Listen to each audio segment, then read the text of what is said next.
आप सब लोग अच्छे हो गए और स्वस्थ हो गए। So welcome to my channel P for physics. इस चैनल पर मिलेगी आपको फिजिक्स से रिलेटेड हर एक प्रॉब्लम का एक यूनिक और बहुत इजी सॉल्यूशन, जिससे आप फिजिक्स में बहुत अच्छे मार्क्स स्कोर कर पाएं। और साथ ही अगर आप किसी कॉम्पिटिटिव एग्जाम की तैयारी कर रहे हैं जिसमें फिजिक्स की जरूरत है, तो आप उसमें एक अच्छी रैंक ला पाएं और आपको फिजिक्स एक बहुत अच्छा सब्जेक्ट लगने लगे और बहुत इजी सब्जेक्ट लगने लगे, because it is a general science. ठीक है, तो अभी हमने सीरीज स्टार्ट कर रखी है जिसमें हम इसी अल्टरनेटिंग करंट चैप्टर नंबर 7 पढ़ रहे हैं, सीबीएसई क्लास 12 एनसीईआरटी का। तो इसमें हमने अभी तक क्या पढ़ा कि हमने वोल्टेज की इक्वेशन पढ़ी, फिर हमने फेजर डायग्राम पढ़ा, फिर हमने ये पढ़ा कि अगर हम किसी भी एसी सोर्स को प्योरली रेसिस्टर के साथ जोड़ लेते हैं तो करंट वोल्टेज के बीच में क्या रिलेशन आता है। फिर हमने पढ़ा अगर हम एक इंडक्टर को लेते हैं और इंडक्टर के लिए हम करंट वोल्टेज की इक्वेशन को पढ़ते हैं तो उनके बीच में क्या रिलेशन आता है। ठीक है ना। तो आज हमारा पढ़ने का मेन टॉपिक होगा कि अगर हम इंडक्टर की जगह क्या जोड़ दें, कैपेसिटर जोड़ दें, तो उसमें हम क्या क्या चीज निकाल सकते हैं और करंट वोल्टेज के बीच में क्या रिलेशन होगा और क्या एंगल होगा। ठीक है ना। तो आज हमारा पढ़ने का मेन मोटिव क्या होगा कि भाई अगर हम एक कैपेसिटर को जोड़ दें किसके अंदर, एक एसी सोर्स के अंदर, तो किस तरीके से वो बिहेव करेगा, उसमें करंट वोल्टेज के बीच में क्या रिलेशन निकल के आएगा। ठीक है, कि हमें सबसे पहले क्या बनाना है, कैपेसिटर। ठीक है, और इसमें हम क्या जोड़ देंगे, एसी सोर्स। क्या जोड़ देंगे, एसी सोर्स। इस एसी सोर्स की वैल्यू क्या होगी, V equals to V naught sine omega T. इसके कैपेसिटर की वैल्यू क्या होगी, इसके कैपेसिटर की कैपेसिटेंस की वैल्यू क्या होगी, C। ठीक है ना। चैप्टर नंबर 2 में हमने एक बात पढ़ी थी क्या कि जब हम कभी भी किसी भी कैपेसिटर के बारे में पढ़ते हैं उसको हम किससे जोड़ते हैं, एक सोर्स से जोड़ते हैं, वोल्टेज के सोर्स से। जब वो वाला वोल्टेज का सोर्स करंट प्रोड्यूस करने लगता है तो उस वाले करंट की वजह से कैपेसिटर के अंदर क्या बनती है, इलेक्ट्रिक फील्ड। क्या बनती है, इलेक्ट्रिक फील्ड। तो उस वाली इलेक्ट्रिक फील्ड के अंदर चार्ज स्टोर होने लगता है।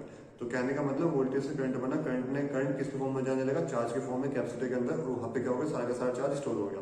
तो कहने का मतलब जितना मैं बाहर से वोल्टेज दूंगा उतना ही इसके अंदर क्या बनेगा, चार्ज बनेगा। तो charge is directly proportional to voltage. और फिर इसी के बेस पर हमने पढ़ा था कि जब charge is directly proportional to voltage, तो जब हम ये वाला प्रोपोर्शनलिटी का निशान हटाएंगे तो क्या आएगा, Q इक्वल्स टू CV। ठीक है, जब हम प्रोपोर्शनलिटी का सिंबल हटाएंगे तो क्या आता है हमारा, सीसी का मतलब क्या होगा, कैपेसिटेंस। तो हमसे भी पूछने की समय कितना चार्ज स्टोर है, तो हम बोल सकते हैं क्या है, Q इक्वल्स टू CV। और जहां पे V की वैल्यू क्या है, V equals to V naught sine omega T. ठीक है ना। लेकिन हमें लास्ट में चाहिए क्या होता है, वोल्टेज और करंट के बीच में रिलेशन चाहिए। तो अब हमें, हमारे पास अगर चार्ज है तो हम करंट निकाल सकते हैं। कैसे, देखो आई का फॉर्मूला क्या होता है, rate of flow of charge, तो dq अपॉन dt। तो अगर मैं इसका डेरिवेटिव करता हूँ विद रिस्पेक्ट टू टाइम तो मुझे क्या निकलेगा, करंट। तो I equals to C V naught, और ये क्या होगा, d अपॉन dt, और ये क्या आ गया, साइन ओमेगा t। ठीक है ना। तो dq अपॉन dt क्या बन गया, I, ये क्या बन गया, C V नॉट, और ये क्या बन गया, साइन ओमेगा टी, और ये क्या बन गया, अपॉन dt। ठीक है ना। तो यहाँ का आ गया C V नॉट, साइन का डिफरेंशिएशन कोस ओमेगा टी, और ओमेगा टी का ओमेगा। तो I की वैल्यू क्या निकल के आती है, C V not omega cos omega T. ठीक है ना। इससे पहले वाले में मैंने आपको एक बात बताई थी कि अगर कोस से पहले नेगेटिव आता है तो कैसे खुलता है, sine theta minus pi by two. अगर कोस से पहले पॉजिटिव आता है तो कैसे खुलता है, sine theta plus pi by to, है ना। तो कोस से पहले नेगेटिव छोड़िए, तो मैं क्या लिख सकता हूँ, C V naught sine omega T plus pi by to. Okay, तो यहाँ पे क्या हुआ, मैंने आई को किस में कन्वर्ट कर लिया, साइन की फॉर्म में। मेरे पास वोल्टेज कितनी है, V equals to V naught sine omega T, और यहाँ पे कितने, sine omega T plus pi by two. अगर मैं इसका फेजर डायग्राम बनाना चाहूँ तो बन सकता है ना इसका फेजर डायग्राम। कैसे बनेगा, एक रेफरेंस पॉइंट लेंगे कि भाई यहाँ से शुरू होनी है, फिर हम क्या लेते हैं वोल्टेज में साइन का कितना एंगल है, ओमेगा टी। तो यहाँ पे कितना एंगल होगा, क्या मान लिया हमने, ओमेगा टी। ठीक है, और ये क्या होगी हमारी वोल्टेज। ठीक है, फिर हम क्या मानते हैं कि हम आई को कंपेयर करते हैं। हमारा आई क्या है, करंट में कितना एंगल बन रहा है, ओमेगा टी में पाई बाई टू ऐड हो रहा है। कहने का मतलब ओमेगा टी तो है करंट के पास, प्लस में साथ में क्या है, पाई बाई टू। कहने का मतलब एक परपेंडिकुलर लाइन बनेगी इसके परपेंडिकुलर, और वो क्या होगी हमारी आई नॉट की। तो ये कितनी होगी, 90। तो करंट क्या होगा, ओमेगा टी तो है ही, साथ में कितना होगा, 90। तो कहने का मतलब करंट आगे चल रहा है वोल्टेज से। तो इसमें हम एक स्टेटमेंट लिखेंगे, in case of capacitor current always leads voltage by phase of pi by. ठीक है ना।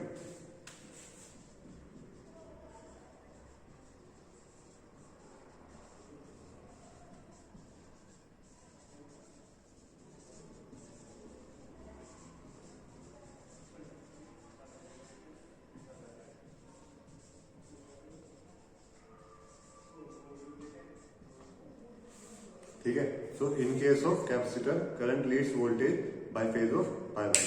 तो आपको इतना समझ में आया कि कैपेसिटर के लिए जब भी हम वोल्टेज लगाते हैं एसी वोल्टेज, तो उसमें करंट हमेशा आगे चलता है वोल्टेज से। उसका फिगर डायग्राम को बनाने के लिए आपसे बोलते तो आप बना सकते हो। आपको बस क्या ध्यान रखना है, करंट हमेशा क्या करेगा, लीड करेगा वोल्टेज से कितने के फेज से, pi by 2 in case of capacitor. फिर हमने क्या बात पढ़ी कि भाई एक स्टेटमेंट दे देगी इन case of capacitor current leads voltage by phase of pi bye 2, ठीक है ना।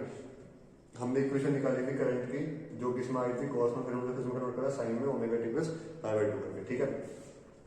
अब हमें क्या पढ़ना है इसमें कि हाँ, अब हमने इससे पहले वाले में इंडक्टर वाले में एक चीज पढ़ी थी क्या, कि इंडक्टर खुद अपना क्या होता है, रेजिस्टेंस। जिस तरीके से इंडक्टर खुद का रेजिस्टेंस होता है, ऐसे ही कैपेसिटर का खुद का रेजिस्टेंस होता है, उसको हम क्या बोलते हैं, रिएक्टेंस। क्या बोलते हैं, रिएक्टेंस। लेकिन अब हमारे पास कंफ्यूजन आ जाएगी कि रिएक्टेंस कौन से वाला है, कि कैपेसिटर वाला है कि इंडक्टर वाला है। तो हम उसका नाम क्या डाल देंगे, कैपेसिटिव रिएक्टेंस। क्या नाम दे देंगे, कैपेसिटिव रिएक्टेंस। क्योंकि वो रिएक्टेंस है तो उसको डिनोट कैसे करेंगे हम, एक्स से। क्योंकि वो रिएक्टेंस है तो उसको नोट कैसे करा जाएगा, एक्स से। लेकिन किसका रिएक्टेंस है, कैपेसिटर का, तो क्या हो गया, एक्स ही, जिसकी यूनिट क्या होगी, ओम। जिसकी यूनिट क्या होगी, ओम, ठीक है ना। तो हमारा मेन मोटिव क्या है, एक्स की वैल्यू को पढ़ना है, ठीक है। तो मैं आंसर कर दूं इसको।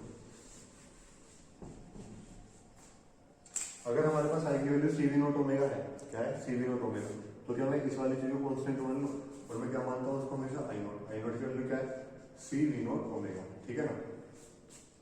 लेकिन मैंने एक बात में पढ़ा की थी पहले कि भाई जब हम कभी भी ऐसे ही मानते हैं तो हम क्या करते हैं, कंपेयर करते हैं। तो कंपेयर करने के हमारे बेसिक क्या होता है कि आई क्लोज टू क्या होता है, वी अपॉन आर। तो एलएचएस में क्या होना चाहिए, आई, आरएचएस में क्या होना चाहिए, न्यूमरेटर में वोल्टेज, तो डिनोमिनेटर में ऑटोमेटिकली क्या होगा, रेजिस्टेंस। और यहाँ तो हम घूम गए, क्यों घूम गए, क्योंकि भाई एलएचएस में करंट तो है, ठीक है, पर आरएचएस में वोल्टेज के साथ सीवी और ओमेगा भी है। भाई यहाँ पे तो सी ओमेगा नहीं था ना, यहाँ पे क्या था, केवल वोल्टेज था। तो कहने का मतलब हमें यहाँ करना पड़ेगा, केवल करना पड़ेगा वोल्टेज। तो वोल्टेज के लिए हमें बस इसमें छोटा सा चेंज करना पड़ेगा, वी नोट। अगर मैं इसको 1 ओमेगा से लिख दूं तो कुछ फर्क थोड़ी पड़ेगा, क्योंकि ओमेगा से बाद में चला जाएगा ऊपर। तो कहने का मतलब इसको इस तरीके से भी लिखा जा सकता है, I naught equal to V naught upon 1 omega से, ठीक है ना।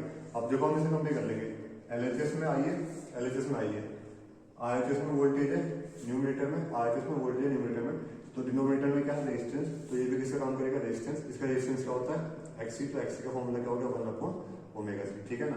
तो 1 ओमेगा की वैल्यू क्या होगी, 2 पाई म्यू सी। तो इसमें क्या बात ध्यान रखनी है, अच्छा इसकी यूनिट क्या होगी, ओम, क्योंकि ये रेजिस्टेंस तो है।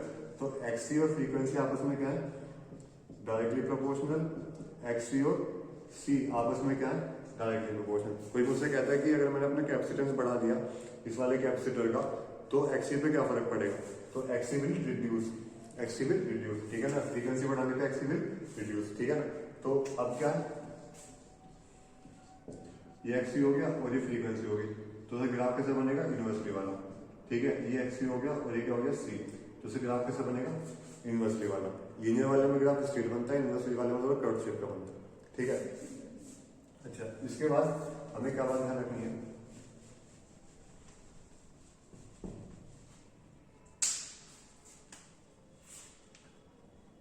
अब कोई हमसे पूछ ले कि भाई जो हमारा कैपेसिटर है वो एसी में अच्छा काम करेगा या डीसी में अच्छा काम करेगा, तो उसके लिए हमें क्या बात, वो एक डिफरेंस लगाना पड़ेगी। हम एक तरफ लिखेंगे एसी, एक तरफ लिखेंगे डीसी। एसी में फ्रीक्वेंसी क्या होती है, हाई, डीसी में फ्रीक्वेंसी क्या होती है, 0। फिर उसके हिसाब से हम उसकी एक्सी की वैल्यू निकालेंगे। जिसकी एक्सी की वैल्यू कम होगी इसमें करंट अच्छा फ्लो होगा, जिसकी एक्सी की वैल्यू ज्यादा होगी उसमें करंट क्या होगा, कम फ्लो होगा, ठीक है ना। तो हम उसके लिए क्या काम करेंगे, एक तरफ लिखते हैं एसी और एक तरफ लिखते हैं डीसी, ठीक है ना। तो एसी के लिए फ्रीक्वेंसी क्या होगी, हाई, डीसी के लिए फ्रीक्वेंसी क्या होगी, 0। अगर इसकी फ्रीक्वेंसी हाई है तो एक्सी की वैल्यू ऑटोमेटिकली क्या हो जाएगी, लो, क्योंकि आपस में इनवर्सली प्रोपोर्शनल चल रहे हैं। ऐसे ही इसमें एक्सी की वैल्यू क्या हो जाएगी, 1/0, जिसका मतलब क्या हो गया, इन्फिनिटी। जिसका मतलब क्या हो गया, इन्फिनिटी। तो इसमें आई क्या हो गया, हाई।